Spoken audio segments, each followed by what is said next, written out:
네, 복잡한 투자 쉽고 명쾌하게 투자의 재발견. 안녕하세요, 최규현입니다. 이 최근 가장 뜨거운 투자처 중 하나는 바로 비트코인이 아닌가 싶은데요. 1억 원을 재돌파하더니 연일 1억 원, 오늘 살짝 조정을 받는 모습을 보였지만 계속해서 높은 수익률을 이어가고 있습니다. 이 전문가들은 비트코인의 추가 랠리를 점치고 있는 상황인데 지금부터 투자의 재발견 끝까지 함께해 주시기 바랍니다. 자, 그럼 오늘의 주제부터 바로 만나보겠습니다. 투자의 재발견 오늘의 주제 강수민 캐스터가 준비했습니다. 네, 투자의 재발견 오늘의 주제입니다. 이번 주 가장 뜨거웠던 이슈는 바로 비트코인이었는데요. 이번 주 비트코인 가격이 6월 이후 처음으로 7만 1,000달러를 돌파했습니다. 우리 돈으로는 6개월 만에 1억 원을 재돌파한 건데요. 미국의 현물 비트코인 ETF에도 10월 한 달간 5조 원이 순유입되기도 했습니다. 또 미국의 대통령 선거가 코앞으로 다가왔습니다. 정말 며칠 남지 않은 상황에서 트럼프 전 대통령의 당선 가능성에 대한 기대감이 반영된 걸로 풀이되고 있습니다. 트럼프 전 대통령은 비트코인을 전략 자산으로 보유하겠다고 밝히기도 했는데요. 한편 블룸버그에 따르면 옵션 거래자들은 누가 당선이 되든 이 비트코인이 11월 말까지 8만 달러를 찍을 걸로 보고 있기도 합니다. 공화당 후보 트럼프 전 대통령 그리고 민주당 후보 해리스 부통령 모두 가상자산 시장에 대해서 호의적인 태도를 보이고 있기 때문입니다. 한편 이더리움은 상대적으로 저조한 성과를 보였습니다. 9월 비컷 이후로 비트코인이 14% 오른 반면에 이더리움은 8% 정도 오르는 데 그쳤고요. 또 2주 전에는 미국 증권거래위원회 SEC가 뉴욕 증권거래소에서 현물 비트코인 ETF의 옵션 거래를 승인한 게 호재로 작용하기도 했습니다. 이렇게 1억 원 선을 공방하는 비트코인, 전고점을 넘어설 수 있을지 전문가 두 분과 함께 이야기 나눠보도록 하겠습니다. 네, 오늘의 주제는 디지털 자산 시대 열리나 1억 탈환한 비트코인인데요. 자, 복잡한 투자 쉽고 명쾌하게 해결해 주실 두 분 오늘도 자리에 모셨습니다. 건국대학교 정보통신대학원 오태민 견임 교수 그리고 미래에셋증권 이용재 수석 매니저 함께합니다. 안녕하세요. 안녕하세요. 안녕하세요. 반갑습니다. 오늘 코인 얘기를 해볼 텐데 우리 수석 매니저님께 한번 여쭤보겠습니다. 우리 반감기라는 말 있잖아요. 올림픽도 아니지만 4년 만에 한 번씩 돌아오는 반감기라는 얘기가 있는데 공급량이 절반으로 줄기 때문에 그만큼 가치가 올라간다. 네. 이 반감기, 지금이 이 반감기인지 반감기 효과와 비슷한 패턴을 보이고 있는지 네. 반감기 얘기가 많이 나오고 있습니다. 어떻게 평가하시나요? 네, 반감기는 말씀하신 대로 이제 채굴에서 나오는 그 블럭당 나오는 비트코인의 공급량의 반으로 주는 건데요. 지금 현재 올해 4월에 이제 그게 3차 반감기가 일어났고요. 4차 반감기가 일어났고요. 근데 이제 반감기는 그때마다 동일한 패턴을 보이는 것처럼 보이지만 상승하는 것처럼 보이지만 실질적으로 그 안에 이제 어떤 그 반감기 당시에 어떤 상황인지가 좀 중요한 것 같긴 하거든요. 그래서 뭐 지난번 첫 번째와 두 번째 반감기 때는 비트코인의 투자 저변이 넓지 않았고, 그다음에 개인 투자자들 위주의 시장이었고, 당시에 금리도 굉장히 저금리 상황이었기 때문에 공급 충격이 가격에 미친 영향이 굉장히 컸어요. 그래서 뭐 1차, 2차 반감기 때는 가격이 많이 오르기도 했었고요. 그럼 1차를 2012년을 보시는 건가요? 네, 1차가 2012년, 2차가 2016년. 둘 다 비슷하게 많이 올랐습니다. 물론 2012년 첫 번째 반감기가 훨씬 많이 올랐고요. 근데 2020년에 나왔던 3차 반감기는 다들 아시다시피 코로나 국면이었어요. 그래서 위험자산 가격이 다 올라가는 시기에 이제 비트코인이 반감기를 맞이했었고, 이때도 당연히 여전히 이제 개인 투자자들이 이끄는 시장이었고, 이제 공급 쇼크가 이제 비트코인 가격 상승을 견인하면서 한 7배 정도 가격이 올랐죠. 근데 이번에는 이제 네 번째 반감기고요. 이번에는 이제 좀 더 투자 저변이 확실히 넓어졌어요. 그리고 비트코인의 시가총액도 굉장히 커지고 좀 무거워졌다고 할 수 있겠죠. 그래서 공급 쇼크가 가격을 확 이제 지난번에 반감기처럼 가격을 막 흔드는 정도가 좀 덜할 거라고 예상이 되긴 하지만 실질적으로 올해 1월에 ETF가 또 출시가 됐고, 이로 인해서 실질적인 기관 투자 시장이 이제 개화를 하기 시작했거든요. 미국 월가를 중심으로 해서.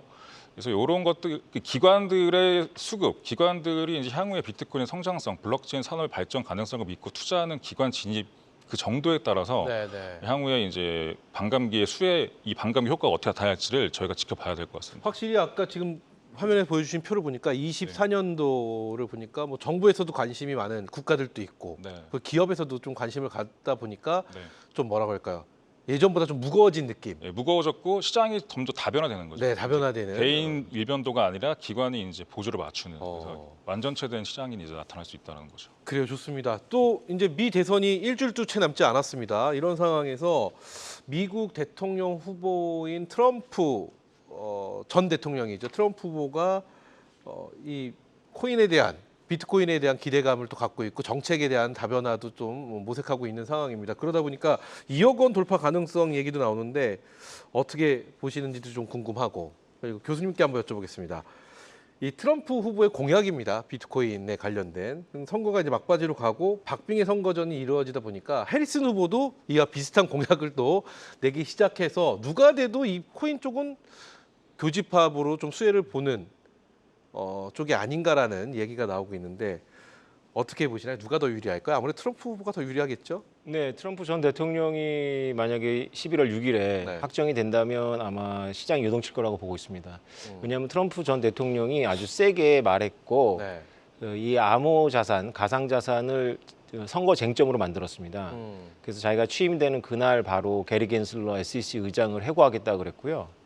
또 전략 자산으로 비축하겠다. 네. 미국 정부가 20만 개의 비트코인을 갖고 있습니다. 그러니까 이번에 반감기가 수석님께서 말한 거하고 좀 다른 게 그 마운트 곡스가 14만 개를 풀어냈거든요. 그래서 가격이 별로 안 좋았어요. 근데 미국 정부가 가지고 있는 20만 개를 풀어내면 상당히 어렵거든요. 근데 그거를 홀드하겠다고 했고 또 미국에는 셰일가스가 많이 나오지 않습니까? 그렇죠. 근데 셰일가스가 도시하고 산업시설까지 이동하는 수단이 마땅하지가 않아요.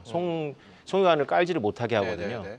그런데 비트코인 채굴은 트럭에다가 채굴기를 싣고 그 가스가 나오는 바로 그곳을 갈 수가 있어요. 그래서 트럼프 대통령이 자기가 당선이 되면 남은 비트코인은 전부 미국에서 채굴하도록 하겠다 이렇게 말을 했거든요. 네. 그래서 채굴 산업도 그렇고 그다음에 국가 비축도 그렇고 트럼프 전 대통령이 아무래도 구체적이고 선거 쟁점화를 해서 크게 도움이 될 것 같습니다. 그러면 일각에서 나오는 2억 원 돌파 가능성. 교수님의 개인적인 생각은 어떠신가요?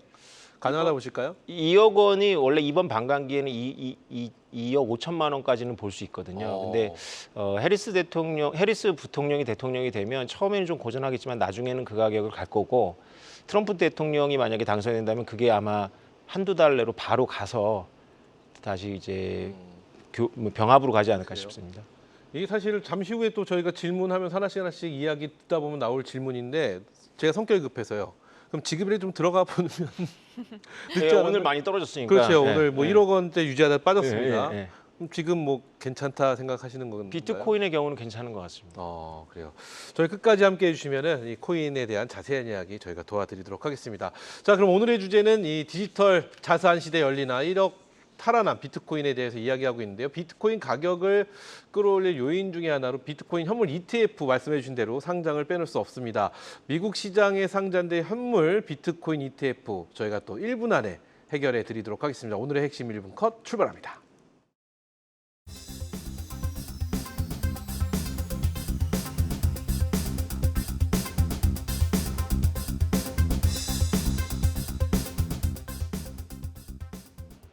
네, 오늘 핵심 1분 컷에서는 미국의 암호화폐 ETF들 정리해 보도록 하겠습니다. 종류부터 살펴볼 텐데요.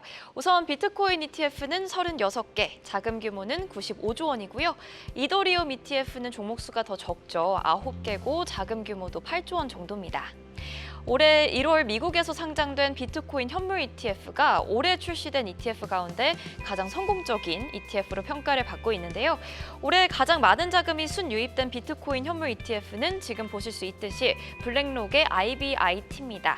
올해 들어서 34조 원이 유입됐고요. 또 연초 이후 글로벌 ETF의 자금 순유입 상위 10개 종목 가운데서 비트코인 현물 ETF 2개가 이름을 올렸고요. 올해 전 세계에서 새롭게 출시가 된 ETF 가운데서 상위 10개 중에서 또 비트코인 현물 ETF 5개가 이름을 올리기도 했습니다. 그럼 이번에는 자금 유입 순이 아니라 순자산이 큰 순서대로 한번 살펴보겠습니다. IBIT가 또 1위를 차지했는데요. 또 4위에는 이더리움 현물 ETF가 이름을 올렸고요. 8, 9위에는 비트코인 선물을 추종하는 ETF들이 이름을 올렸습니다. 그럼 이어서 특징적인 비트코인 ETF들 몇 가지 정리를 해보겠습니다. 먼저 티커명 IBIT, iShares 비트코인 ETF입니다. 블랙록에서 운용을 하고 있고요. 순자산은 41조 원 보유를 하고 있고 올해 들어서 60% 넘게 오르고 있습니다. 이어서 티커명 GBTC, 그레이스케일 비트코인 ETF인데요. 순자산은 22조 원이고 올해 들어서 마찬가지로 60% 넘게 오르고 있습니다. 이어서 그레이스케일 이더리움 현물 ETF, ETH2도 살펴보겠습니다. 올해 7월에 상장이 됐고요. 순자산도 5조 원대고 연초 대비 14% 정도 오르고 있습니다. 이어서 선물 ETF들도 확인을 해볼 텐데요. 프로쉐어즈 비트코인 선물 ETF 비토는 2021년 10월에 상장이 됐습니다. 순자산은 3조 원 가까이 되는데요. 다만 올해 들어서 수익률을 살펴보면 6%대에 떨어지고 있습니다. 네, 끝으로 티커명 BITX는 비트코인 선물 계약을 2배 추종하는 ETF인데요. 작년 여름에 상장이 됐고 올해 들어서 36% 오르고 있습니다.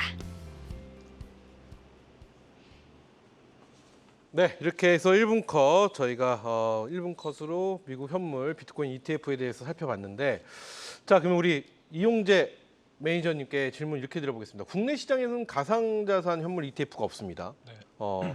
이 비트코인 현물 ETF 가상자산 투자에 있어서 이거 어떤 의미를 좀 가져봐야 될까요? 아무래도 ETF가 생김으로써 이 비트코인에 대한 뭐라고 할까요? 좀 입지? 네. 입지라고 하는 표현이 좀 맞을 것 네네. 같습니다. 그것도 좀 높아진 것 같고 뭔가 좀 이게 고급 자산으로 좀 인정을 받는 듯한 그런 느낌도 생기긴 했습니다. 확실히. 네, 어떤 맞습니다. 의미일까요? 지금 미국에서 비트코인 현물 ETF가 나왔다는 거는 네. 제가 봤을 땐 크게 6가지 정도의 상징성이 있습니다. 근데 네. 이 하나하나가 되게 중요한데, 첫 번째는 이제 말씀해주신 비트코인은 이제 새로운 자산군, 에셋 클래스로 인정이 됐다라는 거죠. 그래서 금융회사 입장에서 봤을 때 새로운 하나의 에셋 클래스가 등장했다라고 하는 건 굉장히 큰 변화입니다. 왜냐하면 이 에셋 클래스를 활용해서 다양한 금융 상품을 만들어서 판매를 할 수 있기 때문이죠.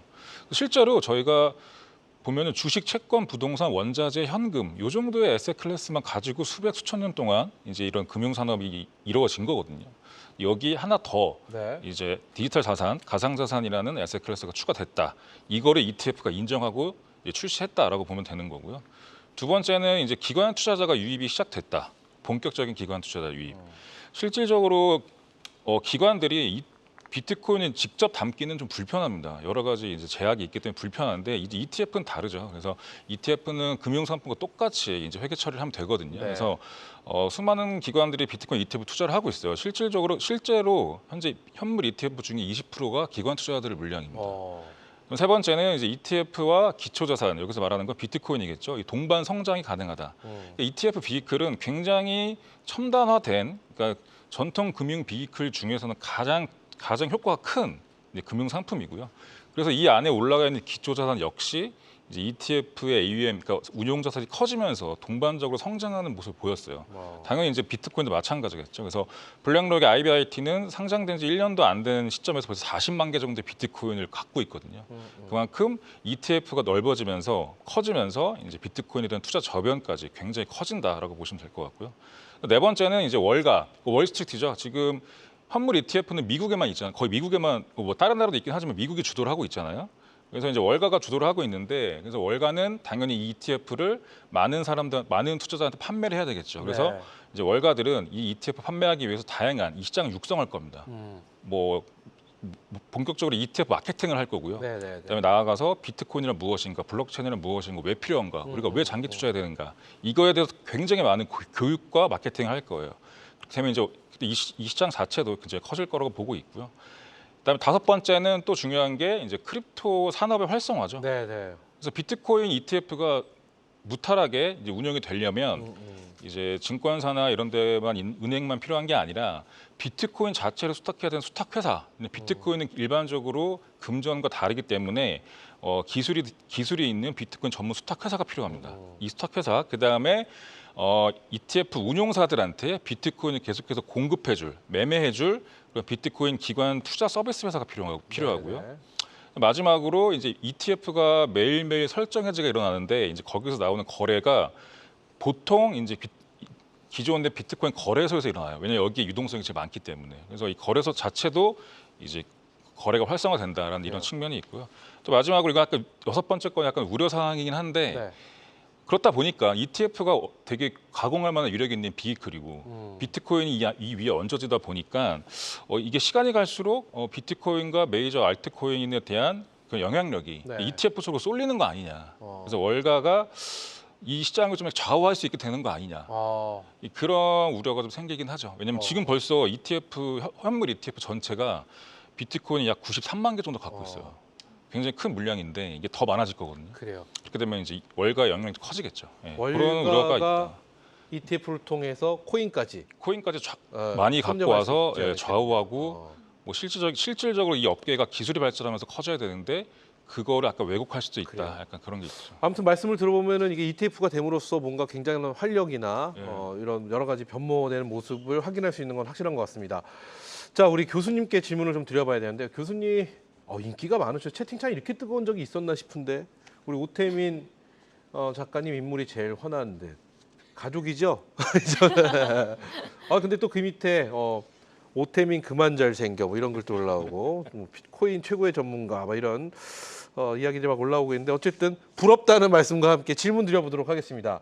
이 지금 비트코인에 보면 기업들이 이 비트코인 투자에 뭐라고 해요? 뛰어들고 있고 지금 하고 뭐 테슬라 같은 경우는 지금 진행을 하고 있고 마이크로소프트는 12월 주총에서 코인 투자 여부를 안건으로도 성장한다고 안건으로 성장할 거라고 또 얘기도 나오고 있고 이 투자 자산으로서 비트코인 기업들도 이렇게 인정을 하고 있는 분위기로 변하고 있는 건가요? 지금 이게 어떤 분들은 어르신들은 아직 코인 하면 그 뭐야 이러시는 분들 많이 계시거든요. 근데 기업들이 이렇게 큰 기업들이 월가에서도 덤비고 있다면 그리고 여러 대기업들에서 덤비고 있다면 이게 투자 자산으로서 어떤 평가를 받아야 된다고 보시나요? 그러니까 글로벌 기업들한테 이게 지금 굉장히 중요한 이슈가 되고 있는데요. 네. 키워드는 두 개입니다. 하나는 네네. 비상관 자산이고 하나는 지정학적 자산이라는 개념입니다. 그 비상관 자산은 원래 주식하고 채권 말고 네. 그 거시경제에 좌우되지 않는 비상관 자산을 찾아요. 근데 사실 그거는 이론적인 거고 다 영향을 받습니다. 대표적으로 이제 금이나 원자재가 그런데요. 결국은 다 뭐 연준의 이자율에 영향을 받죠. 근데 최근에 나오는 논문들 보면 워낙에 연준 이자율에 다 연동되니까 주식하고 채권을 6대4의 비율로 담는 전통적인 포트폴리오가 별로 그렇게 위험 대비 수익률이 좋지 않다라고 합니다. 그래서 비트코인을 10%까지 담으면 요동은 치지만 수익률이 훨씬 더 좋다. 이런 식의 보고서들이 계속 월가에서 나오고 있습니다. 그래서 비트코인은 때로는 나스닥의 기술주하고도 상관관계가 높아지지만 비트코인은 자체적인 반감기 같은 효과가 있기 때문에 그 다른 자산하고 좀 움직임이 다르죠. 그래서 담는 이유가 있고요. 하나는 이제 블랙록의 레리 핑커 회장이 강력하게 밀고 있는 개념인데 전 세계에서 사업을 하고 있는 글로벌 기업의 경우 그 지정학적 위기라든가 어떤 정부의 변덕에 따라서 자산이 동결되거나 이렇게 하는 것을 방어해야 됩니다. 그런데 비트코인은 국경이 없으니까 그래서 가장 강력한 지정학적 자산으로 부각을 하는 거죠. 그렇기 때문에 사실 비트코인은 안전자산이 아니었잖아요. 근데 지금 안전자산의 대열로 코인이 좀 올라가는 듯한 느낌도 있습니다, 시장에서. 비트코인처럼 이렇게 가격 요동치는 걸 안전자산이라고 부르면 좀 이상하긴 하지만 다른 의미에서의 안전자산이죠. 예를 들면 테슬라 같은 경우에는 중국에 공장이 있지 않습니까? 근데 중국에서 자본을 뺀다거나 기계를 팔아서 그 돈을 뺄 때 쉽지가 않죠. 그런 경우를 대비해서 이제 갖고 있는 것 같습니다. 그래요. 자, 그럼 우리 매니저님께도 한번 여쭤보겠습니다. 이 비트코인의 이거 가산 자치로서 인정을 받느냐 안 받느냐가 사실 화두거든요. 어떻게 생각하고 계실까요? 일단 투자 자산으로 인정받은 거는 미국 현물 ETF가 나옴으로써 아예 그걸로 종결이 된 증명되지 거고요. 않겠냐. 종결이 된 거고. 근데 기업 재무관리 입장에서는 이제 회사의 자산을 보호하고 회사 가치를 극대화하기 위해서 자체적으로 투자를 하기도 합니다. 근데 그럴 때 이제 포트폴리오 전략을 써서 자산을 다변화하는데 그 중에 하나가 이제 비트코인이 될 경우 포트폴리오 다변화에 좀 도움이 될 것 같고요. 그래서 이제 이쪽에 투자를 하는 그런 회사들이 늘어나고 있다라고 보고 있고요. 그다음에 또 이건 일론 머스크가 얘기했던 건데 비트코인이 높은 유동성과 환금성이 굳이 기업으로 인해서 기업 입장에서 현금을 이렇게 저금리 예금이나 아니면 그냥 유효현금을 갖고 있는 것 자체가 굳이 이걸 비트코인을 바꿔서 넣는 것도 괜찮지 않겠냐라는 얘기를 한 거죠. 실제로 머스크 같은 경우는 테슬라는 11,000개 정도 비트코인을 갖고 있어요, 지금 현재. 그래서 현금 대안으로 갖고 있다고 밝혔고, 왜냐면 언제든지 현금화할 수 있기 때문에. 그렇죠. 일거래량이 비트코인 현재 피크 찍었을 때 98조입니다. 하루에 거래하는 거래량이. 그래서 언제든지 현금을 할 수 있기 때문에 현금의 일부를 비트코인으로 보유하고 있는 거고요. 실제로 테슬라가 갖고 있는 이 비트코인이 현재 148% 정도의 수익이 났죠. 그래서 이런 것 때문에 기업들이 비트코인 담고 있는 것 같고요. 그래요. 상장사는 36만 개 정도 비트코인을 갖고 있습니다, 현재. 좋습니다. 자, 그럼 우리 오태민 교수님께 이걸 한번 여쭤봐야 될 것 같아요. 코인 지금 뭐 코인 세계에서 뭐 왕이다 막 이런 평가를 받고 있으시니까 제가 허심탄회하게 여쭤보겠습니다. 비트코인은 주식과 달리 호재와 악재가 불분명합니다. 그리고 변동성이 너무 큽니다. 그렇기 때문에 어떤 게 위험적인 리스크고 대응도 잘 못하겠고 그리고 또 제가 24시간 돌아가요. 네. 자는 동안에 어떤 사고가 터지면 깜깜하더라고요. 뭐 여러 가지 이런 부분이 있는데 비트코인 투자 시 주의할 점, 이 오래된 전문가로서 시장을 잘 보고 계시는 분으로서 이 비트코인에 주의할 점은 뭐가 있을까요? 비트코인하고 다른 코인하고 좀 구분해서 한번 들어볼까요? 말씀드릴게요. 비트코인에 대해서 가장 주의할 점은 이제 잘못된 뉴스들입니다. 잘못된 뉴스. 예, 예를 들어서 비트코인에는 그렇게 많은 뉴스가 없어요. 왜냐하면 비트코인에 대해서는 대부분이 알려져 있거든요. 예를 들면 이제 양자 컴퓨터가 개발되면 비트코인 망한다. 뭐 이런 거는 비트코인 나올 때부터 검토가 된 문제들거든요. 그래서 그런 거는 다 검토가 돼서 우리 같은 이제 사람들이 공부해서 그건 문제가 없다라고 했는데 그런 뉴스들이 주기적으로 이제 나오면 가격이 흔들리죠. 예, 그럴 때마다 이제 비트코인을 산다면 기회가 되는데 비트코인 투자자들은 근거가 없는 자산이라는 그 마음의 두려움이 있으니까 떨어지면 또 다 같이 팔죠. 그런데 이제 다른 코인의 경우에는 그래요. 이 발행 주체들의 도덕성이 굉장히 중요한 이슈가 됩니다. 근데 우리가 그들을 알 수가 없잖아요. 또 외국인 경우에는 그렇죠. 그렇고. 그래서 또 만약에 사기를 친다거나 뭐 거짓말을 했을 경우에 나쁜 마음을 먹었을 때. 그렇죠. 사기 뭐 이렇게 사법적으로 이렇게 어떻게 할 수 있는지도 불확실하죠. 그렇죠. 예, 그 시간도 많이 들어가고. 그래서 이렇게 좋은 시장이 오면 비트코인이 한 2배 오를 때 다른 코인들은 10배, 20배 이렇게 오르거든요. 그래서 그런 걸 보고 뛰어드는데 사실 이렇게 정보들이 많지 않죠. 그래서 비트코인에 관련해서는 과잉된 정보가 위험이고요. 다른 코인에 대해서는 너무 정보가 부족한 게 위험이라고 볼 수 있습니다. 그래서 저희는 코인이란 이름으로 불확실성과 변동성에 대한 고민을 하기 때문에 그 부분을 좀 주의할 필요가 분명히 있다. 굉장히 중요한 부분인 것 같습니다. 자, 그럼 우리 매니저님께 이 질문 한번 드려볼게요. 트럼프 후보가 당선이 되면 많은 사람들이 새 정부, 새 정책에 따라 토큰 사업이 굉장히 활성화된다라는 기대감이 있지 않습니까? 아까 앞서서 살짝 언급을 해주셨는데 어느 정도 활성화가 되고 어느 정도 큰 기대를 해볼 수 있을까요? 이거 오태민 교수님께 한번 계속해서 여쭤볼까요? 예, 트럼프 대통령이 게리 겐슬러 의장을 해고한다고 했을 때의 의미는 뭐냐면 게리 겐슬러 의장이 원래 기대를 많이 모았어요. 그래서 이 SEC가 이제 여러 가지 비트코인 관련해 가지고 그 복합 금융 상품을 허가해 줄 수 있는 권위를 갖고 있잖아요. 근데 굉장히 방어적으로 하셨어요. 그래서 지금 트럼프 주변에 있는 아들들도 이 가상 자산에 뛰어들었거든요. 그래서 여기서 말씀드리면 죄송한데 방어적이라는 게 어떤 의미인가요? 소비자 보호. 그러니까 SEC의 가장 큰 명제는 소비자를 보호하는 겁니다. 소비자들은 모르고 아무나 함부로 믿으니까 규제를 많이 해서 소비자가 손해를 보거나 이렇게 하지 않도록 해야 된다라는 건데 그러면서 놓치는 토끼가 있죠. 그거 뭐냐면 미국의 암호 자산의 경쟁력입니다. 그래서 공격적으로 만약에 인허가를 해줄 경우에는 시장에서 한번 해보고 문제가 그렇게 크지 않으면 계속 해봐 뭐 이런 식으로 할 수 있는데 SEC는 그러지 않았거든요. 그래서 트럼프 대통령이 이제 게리 겐슬러 의장을 해고하겠다는 의미는 이제 인허가를 굉장히 공격적으로 하겠다. 미국의 경쟁력 그 얘기를 많이 하셨어요. 미국이 가상화폐에 있어서 경쟁력 수도를 만들겠다. 가상자산의 수도를 만들겠다 이렇게 말씀하셨거든요. 그러니까 뭐 미래의 자산이라는 가상자산의 최우선 또 미국이 또 한번 1등으로 한번 끌고 나가겠다 이런 뜻으로 해석하면 되는 거네요. 좋습니다. 그러면 우리 이용재 매니저님께는 과연 이 블록체인의 세상이 열리고 갔었을 때는 블록체인 금융시대는 어떤 모습이 될 거라고 예상을 하시나요? 상상이 좀 아직 안 됩니다. 그러니까 이 부분에 대해서 이제 많은 금융회사, 특히나 이제 글로벌 금융회사들이 좀 더 먼저 연구를 하고 있는데요. 쉽게 말씀드리면 한마디로 말씀드리면 지금 현재 모든 인터넷 인프라 위에서 모든 금융 산업이 돌아가고 있는데 이 인터넷 인프라를 이제 블록체인 인프라로 바꾼다라고 생각하시면 편할 것 같아요. 그래서 블록체인 인프라를 바꾸고 그 위에 큰 금융 기능들을 올린다라는 거고요. 그 기능들이 3가지 정도가 있는데 첫 번째는 이제 토큰, 그러니까 코인화, 그러니까 토큰화된 보통 이렇게 표현하는데 블록체인에 올라간다는 얘기를 토큰하이징 한다라고 얘기하고요. 그러니까 토큰화된 돈이 필요한 거죠. 그래서 토큰화된 돈은 이제 잘 알다시피 뭐 스테이블 코인 같은 것들이 있을 수 있고요. USDC, USDT 같은 달러 스테이블 코인이 있을 수 있고 네. 또 한편으로는 중앙은행들이 발행하는 이제 CBDC라는 것들이 있을 수 있고요. 이게 하나의 축입니다. 토큰화된 돈. 그럼 이 토큰화된 돈을 통해서 토큰화된 금융 서비스를 활용하는 거죠. 이게 소위 얘기하는 작년부터 올해까지 금융권에서 굉장히 화두가 됐던 토큰 증권인 겁니다. 그러니까 토큰화된 돈으로 토큰화된 금융 서비스를 누리는 것 자체가 토큰 증권이다. 근데 이거에 대한 그런 장점들이 많기 때문에 이제 글로벌 금융 기업들이나 국내에 있는 금융 회사들이 이제 연구를 하는 거고요. 그다음에 이거를 국내도 제도화시키기 위해서 2023년에 금융위가 가이드라인을 준 거고 네. 그거대로 개발을 하고 있는 거고요.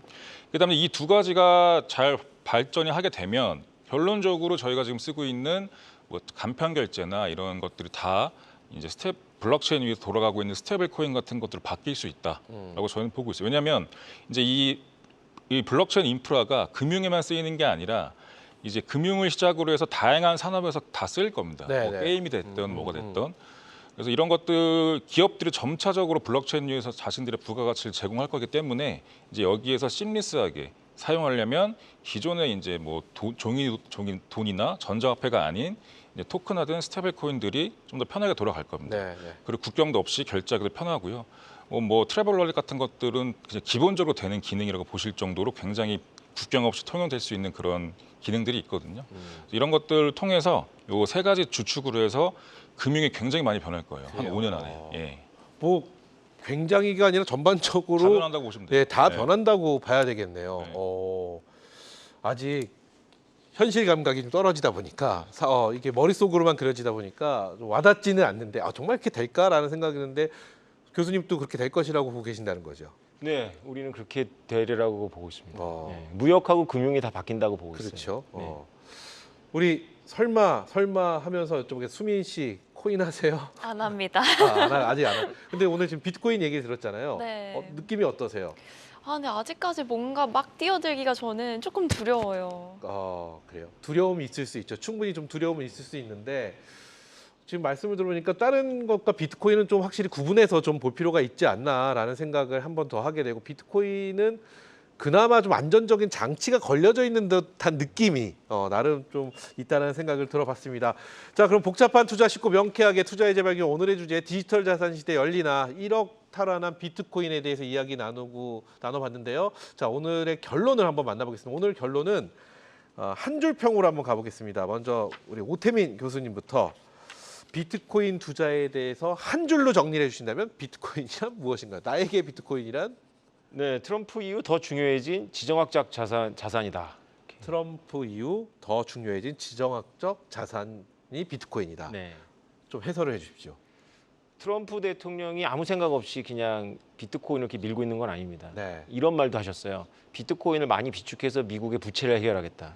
그 얘기는 뭐냐면 미국이 여러 가지 형태로 비트코인을 보유하게 되면 비트코인 가격이 엄청나게 올라야지만 미국의 부채를 일부 감당할 수 있거든요. 네. 그걸 거꾸로 해석하면 미국이 비트코인을 모아가면 결국 비트코인 가격은 크게 오를 것이다 이렇게 생각하셔야죠. 그래요. 좋습니다.